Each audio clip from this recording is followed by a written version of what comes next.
Hello and welcome back to another 4,000 and counting YouTube video. Please make sure you subscribe, turn that notification bell on. I'm Watty. This is Mark. We've got a exciting one today. So Mark, tell the people what we're doing. So, with your experience in the past being Southwest Conference head coach for the under 15s and under 17s, I think this is a topic of discussion in which your feedback will be very, very valuable. And that is basically the Showcase Tournament of Just change it. 2023. It is no longer the conference tournament. It is now going to be a draft style tournament. So no longer do we have the Friday night 1 a.m. trials, which, let's get right off the bat, is a huge benefit to everybody, coaches included. I remember coaching. I was playing Milton Keynes away when I was playing for the Bees, and then having to be back in Bracknell like an hour. I got back in an hour. It was a bit naughty for a conference session. And it was just wild, the amount of travel and trying to get places, and you've got kids playing games on days. I like this aspect that they're going to be eliminating the trials. So do you want to touch on the format a little bit? Like let Yeah, the people know, and then I'll give some more opinions as we go. as touched on, so the draft tournament replaces the regional selection. Then we go to the best 80 players and 8 goalies in each birth year at under 12s to under 15s. Then we go the best 40 players and 4 goalies at under 16s and under 18s. Players drafted into 4 equal strength teams by England coaches and technical committee. Then we have a player ranking system established based on individual ability. And finally, we have a selection sense checked and effort made to ensure no eligible and capable player is missed. What Leroy turns up is fucking 37 and is jacked. Like, yeah, let's make sure we got all the right guys going. But I wasn't too sure when the information first came out.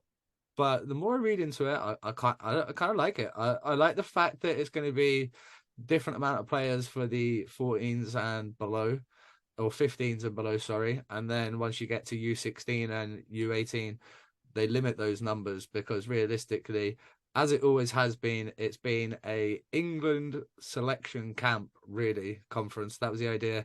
You went there, you got noticed for England, you got noticed for GB, and then you went on and had trials with those.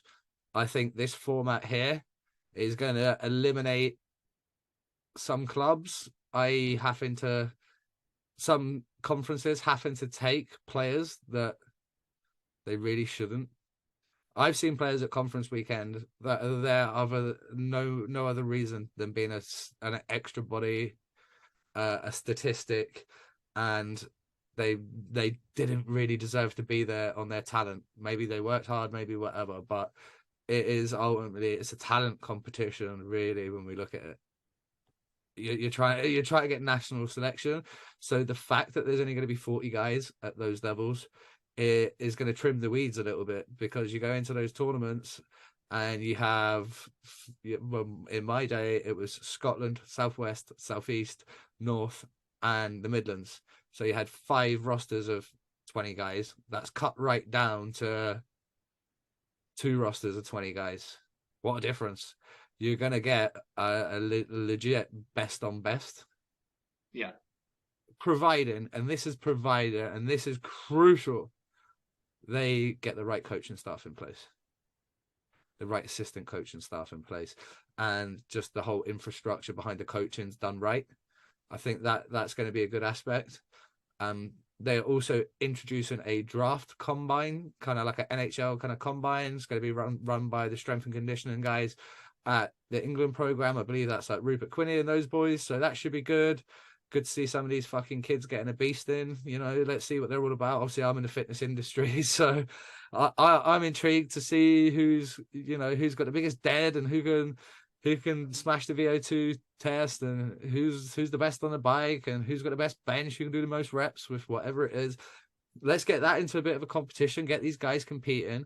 And I think this is something 4,000 and EIHA could actually work on together. You talked about the rankings and the draft and all that sort of stuff. If they're clever, we work together and we do some YouTube content pieces and we start We start like getting some of these kids' names out there. They talked about Yeah. wanting scouts and stuff to be there and the clubs to be there. I think that's a great idea.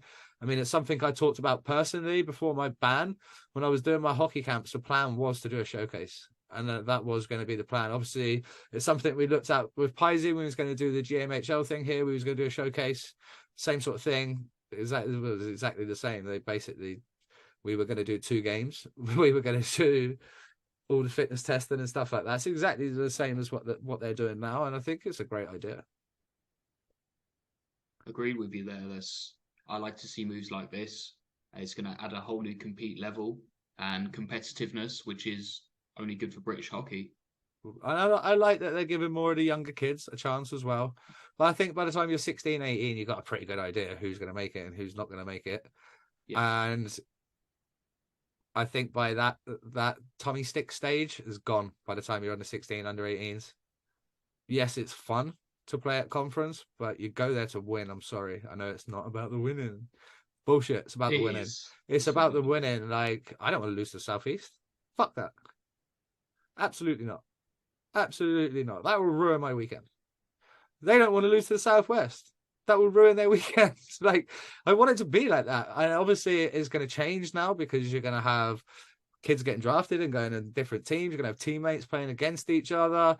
There's going to be all sorts of interesting things and interesting ways that it should get some good eyes on the game. I like it. It's a good move. And it's not many times that you're going to hear me come on here and heap praise on the EIHA, but I think it's Credit where interesting. credit's due. Yeah.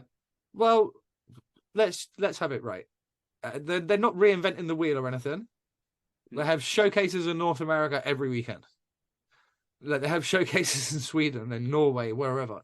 They happen. But the fact that they've changed the aspect and they've changed how it's going to proceed, I like it. Let's have a look at the format of the games. Let me see if I can pull this down here. I can't do that, but I should be able to do this. So the format of the games, all games are going to be 3 times 18-minute stop clock. After the team leading after 3 periods wins 2 points. All games include a 5-minute 3-on-3 overtime period played for an extra point. Required team strength, i.e. the number of players, is 20 players and 2 goalies.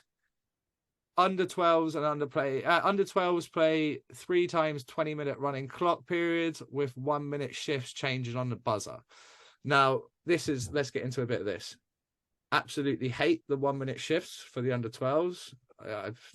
I don't think we need to be buzzer controlling under 12 guys here. We need to be starting that's the age where we should be starting to coach them about the importance of line changes, when to changing on a good dump, or changing when your team has possession.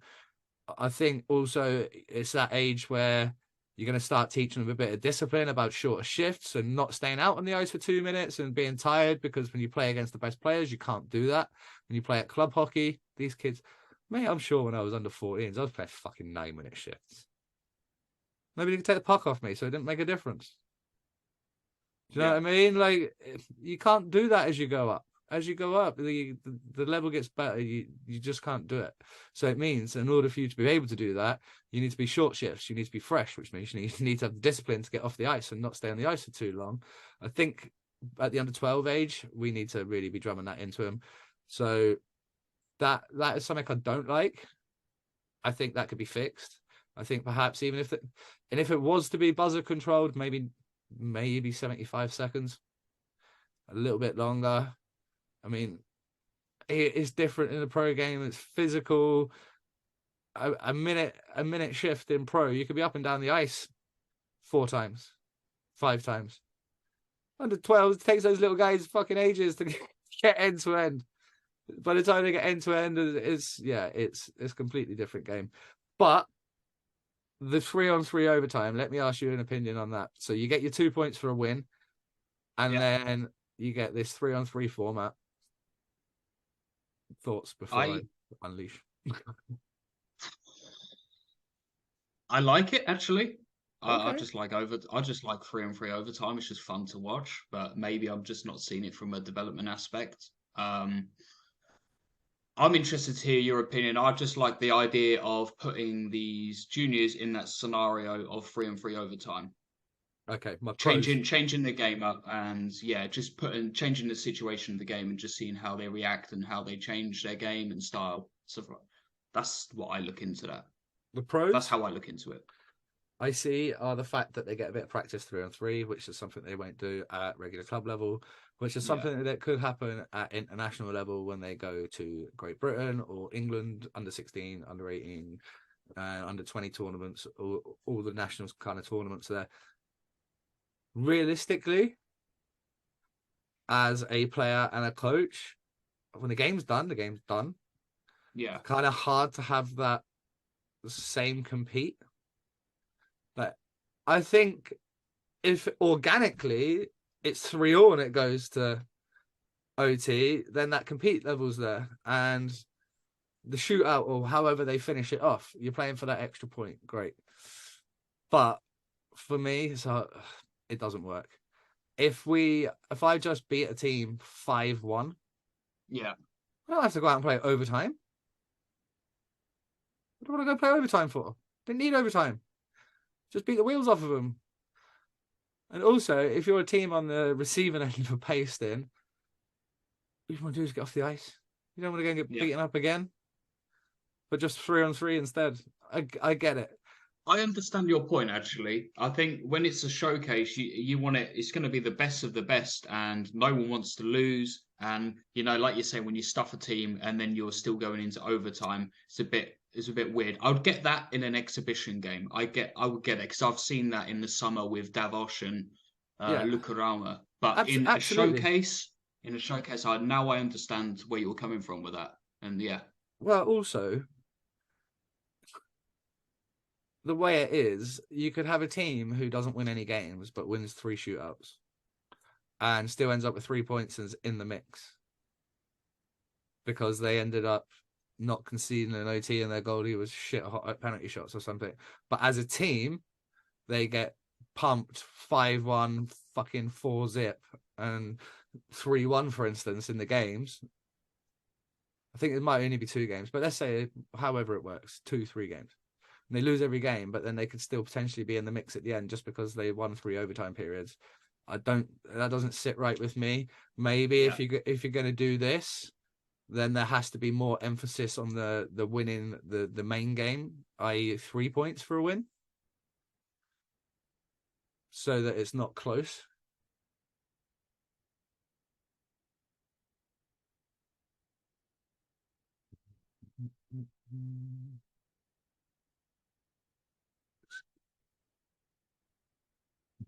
You've completely froze, dude.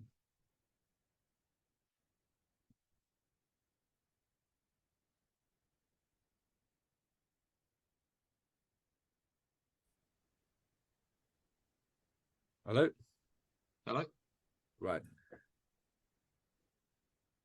Okay, so I think if you're going to do it that way, you have to have more emphasis on winning in regulation. So 3 points, i.e. like the world championship level, Yeah. 3 points for the win.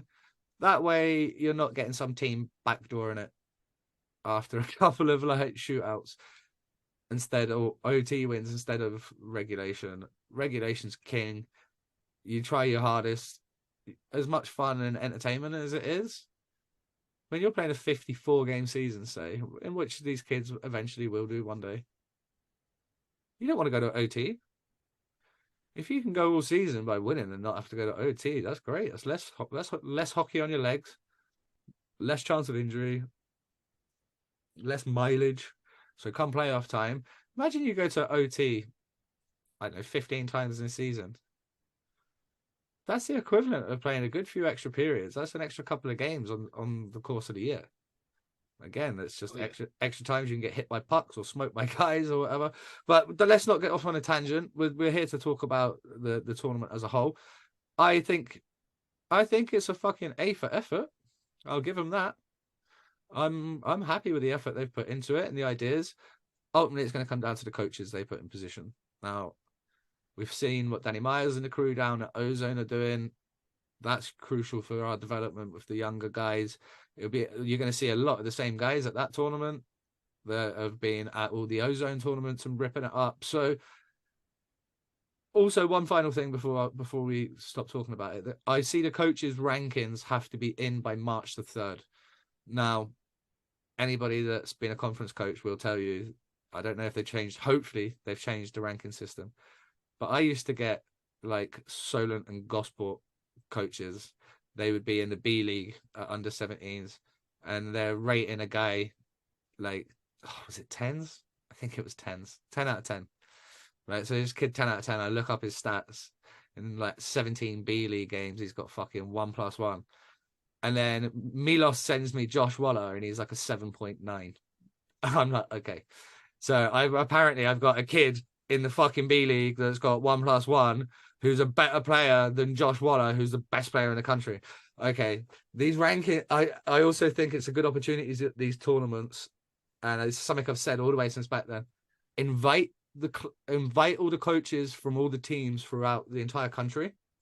Yes. So they can actually see what a good player looks like, because they might have a really good player at level 2. It's not the same thing as being a good player at A League. It's not. And being a good player in A League versus an okay player in A League, it's miles different. You know, you think of a kid at Kieran Brown when he was playing, getting 120 points in like 18 games and stuff. That's an exceptional talent. Kirky the same, exceptional talent. Harry Gulliver, all those kind of guys like that. Matt Howlett, Josh Waller. The list goes on where they were dominant. There's a huge difference between that and your regular junior players. Yeah. But again, A for effort. Good job, EIHA. Good job, Gary Aspley. I'd like to talk to you if you want to come on the pod. It's an open invite. I would like to talk to you about it. I think I'd like to hear more about it. Same goes for Ben Pitchley. Obviously, we've had JJ on. Ben's heavily involved with this as well. So I saw Caroline Munro's involved. She's a good egg. Like, there's some good people involved. So let's hope they kind of nail it down. And it's a first year. There might be some teething issues, but I think if they get ahead of it and they're smart, they can run this tournament very well. And it could be the missing link to create a few extra hockey players here. We've got to try something. So fair play to them. You know what I want to add in there as well? I would also like to see, to make us more, not togetherness, like with GB, and for these kids to aspire to go on to represent GB, it'd be awesome to have a defenseman and a forward from the current GB squad to go into each of those squads to help them with their training and to pass on any tips and anything, something like that. I just think that'd be nice. Hey, maybe that's something they look at. I don't know if the dates clash with the end of the World Championships. No. Yeah. So this showcase is on Coronation Weekend. It's in Sheffield, I believe, which is the 6th to the 8th of May. I know the World Championships run the back end of April into the start of May. I think it finishes on the 5th in Nottingham, but I could be wrong. I'm not imagining any GB guys after a whole season and then a World Champs are going to want to then go be stuck in a fucking ice rink for 3 days. I know I wouldn't. But again, it's something we could look at. Well, X guys, we can fly Colin Shields and Stephen Murphy over. Like guys like that. Maybe someone that didn't make it, like a Kieran Long or a Craig Peacock. There's guys that didn't make it that are still fucking exceptional hockey players that could come and bring a lot to your junior program. But we've waffled on for long enough. If you'd like to help us out, please sponsor us on Patreon if you love our content and like hearing these stories. Let's help us out on the algorithms as well. Get the comments in there, chat away. We will respond. Like we want this to be like a kind of a good vibe where you guys can get involved and give us your thoughts. But Mark, this has been fun. We're going to do it again later on with a different video for you guys. But for now, this has been our take on the 2023 EIHA Showcase. Peace. Peace.